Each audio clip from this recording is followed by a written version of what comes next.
जब भी रियासत जम्मू कश्मीर की बहाली को लेके कोई इस तरह की सिचुएशन बनती है, एक होप बनती है, लेकिन फिर कई इस तरह के हालात, इस तरह की सिचुएशन हो जाती है जो मर्कज सरकार के लिए बहाना बन जाती है। जी हाँ दोस्तों, मैं बात करूंगा पहलगाम अटैक से शुरुआत हुई, जब जम्मू कश्मीर की रियासत की बहाली को लेकर उम्मीद की जा रही थी, लेकिन पहलगाम में अटैक हुआ, पहलगाम में हमला हुआ। उसके बाद जो जम्मू कश्मीर की रियासत की बहाली को लेकर जो उम्मीद बनी थी जम्मू कश्मीर में, वो कहीं ना कहीं उस उम्मीद में कमजोरी आ गई। जी हाँ दोस्तों, उसके बाद जम्मू कश्मीर में जो हालात बने, फ्लड सिचुएशन बनी, और जिस तरह के पूरे जम्मू कश्मीर में नुकसान हुआ, कहीं न कहीं जो सरकार थी, जो यहाँ की गवर्नमेंट, लोकल गवर्नमेंट थी, कहीं न कहीं उनका ध्यान उस तरफ जाने लगा।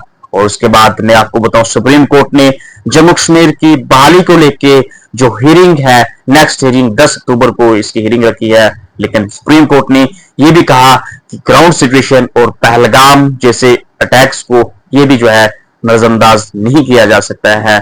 जब मरकज सरकार के लिए एक मजबूत पॉइंट बन गया है पहलगाम अटैक को लेके, वो जो मरकज सरकार पेश कर सकती है। लेकिन अब चूंकि मैं आपको बताऊं, जो नया मामला है, 10 अक्टूबर को जम्मू कश्मीर रियासत की जो बहाली को लेके हियरिंग होनी है, इससे पहले उमर अब्दुल्ला की एक बड़ी स्टेटमेंट आती है। मैं आपको बताऊं, उमर अब्दुल्ला ने कहा कि जो जम्मू कश्मीर रियासत की बहाली को जो हियरिंग होगी सुप्रीम कोर्ट में जो 10 अक्टूबर, इससे पहले उमर अब्दुल्ला ने कहा कि वो वकीलों से मशवरा कर रहे हैं कि क्या सुप्रीम कोर्ट में रियासत के मामले के बारे में कोई नई हिकमत अमली, न्यू स्ट्रेटजी की वजह करने की जरूरत है। ये उमर अब्दुल्ला ने कहा कि क्या न्यू स्ट्रेटजी जो रियासत की बहाली को लेके जो है, क्या नई हिकमत अमली जो है वजह करने की जरूरत है, ये जो है उन्हें वकीलों से मशवरा कर रहे हैं। कश्मीर न्यूज ऑब्जर्वर के मुताबिक उमर ने कहा कि वो अक्टूबर में इस केस की शेड्यूल समाज से कबल कानूनी मशवरे के ख्वाह हैं।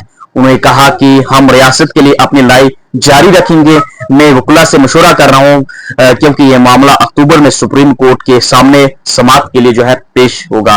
और उन्होंने कहा कि अभी तक जो निजी जमातें इस केस के लिए लड़ रही हैं, उन्हें जोर देकर कहा कि उन्होंने रियासत के मामले को तर्क नहीं किया। उन्होंने कहा कि हमने रियासत के लिए वकालत करना बंद नहीं की है। मैंने शरद पवार साहब का शुक्रगुजार हूं जिन्होंने रियासत की बहाली के लिए अपने वादे के सिलसिले में वजीर आजम को एक खत लिखा है। मैंने पार्लियामेंट के आखिरी इजलास के दौरान तमाम जमातों के रहनुमाओं को भी खत लिखा था। उन्हें मजीद कहा कि उन्हें जाती तौर पर उम्मीद थी कि प्राइम मिनिस्टर 15 अगस्त 2025 को जम्मू कश्मीर रियासत की बहाली का जो है वादा पूरा करेंगे, लेकिन उन्होंने इस तरह नहीं किया। और अब जबकि 10 अक्टूबर को जम्मू कश्मीर रियासत की बहाली को लेकर सुप्रीम कोर्ट में इसकी हियरिंग होनी है, उमर अब्दुल्ला ने जो है वकीलों से मशवरा कर रहे हैं कि क्या सुप्रीम कोर्ट में रियासत के मामले के बारे में कोई नई हिकमत अमली वजह करने की जरूरत है या नहीं। तो अब जब 10 अक्टूबर को जम्मू कश्मीर रियासत की बहाली के लेके हियरिंग होगी, अब देखने वाली बात यह होगी क्या सुप्रीम कोर्ट जो है जम्मू कश्मीर रियासत की बहाली को लेके ऐलान करती है, क्या बड़ी डेवलपमेंट सामने निकल कर आती है, ये देखने वाली बात है। तो दोस्तों वीडियो को शेयर कीजिए, सद्दाम वाले जैन को जिन्हें अब तक सब्सक्राइब नहीं किया, यूट्यूब पे सब्सक्राइब कीजिए, फेसबुक फॉलो कीजिए।